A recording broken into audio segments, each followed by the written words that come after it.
উৎসবে দেশপ্রেম, স্বাধীনতা সংগ্রামে তার আন্দোলনের কথা মানুষের কাছে আমরা তুলে দিই।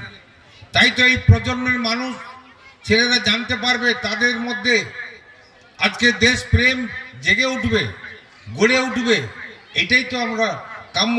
আজকে বাংলার মাননীয় মুখ্যমন্ত্রী এটা তার উদ্দেশ্য আছে, সমস্ত মানুষের মধ্যে দেশপ্রেম জাগিয়ে তোলা। তাই সেই শহীদদেরকে সামনে তুলে ধরে দেশপ্রেম আমরা জাগিয়ে তোলার কাজ করি। সেটা আজকে সিধু কানু হতে পারে, বিরসা মুন্ডা হতে পারে, ক্ষুদিরাম বোস হতে পারে, আজকে নেতাজি সুভাষচন্দ্র থেকে শুরু করে আজকের কত হাজার হাজার শত শত শহীদরা আছে যারা নিজের জীবন আত্মবলিদান দিয়েছে। সেই কথাগুলো আমরা মানুষের কাছে তুলে ধরার বার্তা এই সরকারই আজকে সেই ব্যবস্থা চালু করেছে।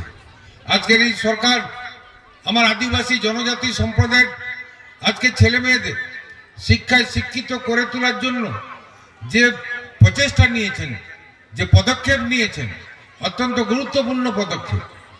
আজকে সেই পদক্ষেপ গ্রহণ করে অনেক জনজাতি সম্প্রদায়ের ছেলে মেয়েরা আজকে WBCS পাস করছে, ICS, IPS, IAS তারা হওয়ার চেষ্টা করছে। আজকে আমাদের সরকারের পক্ষ থেকে আমাদের পশ্চিম মেদিনীপুর জেলা পুলিশ সুপারের উদ্যোগে আজকে IPS হওয়ার জন্য ছেলে মেয়েদের বিনা পয়সায় কোচিংয়ের ব্যবস্থা করেছি। আজকে আমাদের পশ্চিম মেদিনীপুরের DM সাহেবের উদ্যোগে আজকে কোচিংয়ের ব্যবস্থা তারা করেছেন, বিনা পয়সায়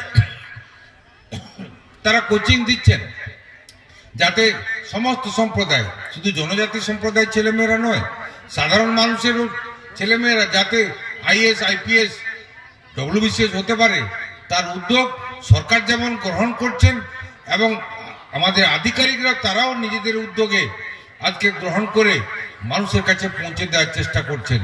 এটা আমাদের দায়িত্ব এবং কর্তব্যের মধ্যে পড়ে মানুষকে জাগিয়ে তোলা। তাই এই সব মনীষীদের সামনে দাঁড়িয়ে আজকে আপনাদের জনজাতি সম্প্রদায়ের মানুষজন ছেলে মেয়েদেরকে শপথ নিতে হবে যে আজকে সেদিন এটা সার্থক হবে যে বিরসা মুন্ডার মূর্তি তার উন্মোচন করার পরে তার শপথ নিয়েছি। এই এলাকার সমস্ত ছেলেমেয়েরা আমরা শিক্ষায় শিক্ষিত হয়ে উঠব, এলাকার সার্বিক আরো সাফল্য আমরা নিয়ে আসব। শিক্ষায় সাফল্য নিয়ে আসে, শিক্ষায় আজকের এলাকার সার্বিক উন্নয়ন ঘটায়। তো সেই শিক্ষা এবং নেশা মুক্ত দেশ গড়ে তুলতে হবে, তবেই তো আমাদের সার্থক হবে। এই সমস্ত মনীষীদের মূর্তি উন্মোচন করা আমাদের সার্থকতা আসবে।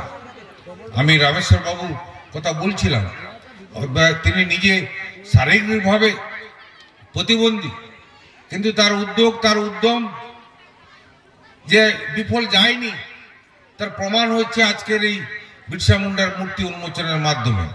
তিনি লেগেছিলেন। আজকে তাদের অনুরোধ আমি প্রত্যাখ্যান করতে পারিনি, তাই আমি এটা তাদের অনুরোধের এই বিরসা মুন্ডার মূর্তি তার সমস্ত খরচা এবং দায়ভার মূর্তির আমাকে করে দিতে হয়েছে। আমি তাদের কথা ফেলে দিতে পারিনি। তাদের সঙ্গে একটা আন্তরিকতা গড়ে উঠেছে। এই এলাকার সঙ্গে দীর্ঘদিনের যাতায়াত। আজকে বিষ্ণু থেকে শুরু করে মহেশ্বরে নাচ ছিল। আজকে মহেশ্বর অত্যন্ত পুরনো লোক।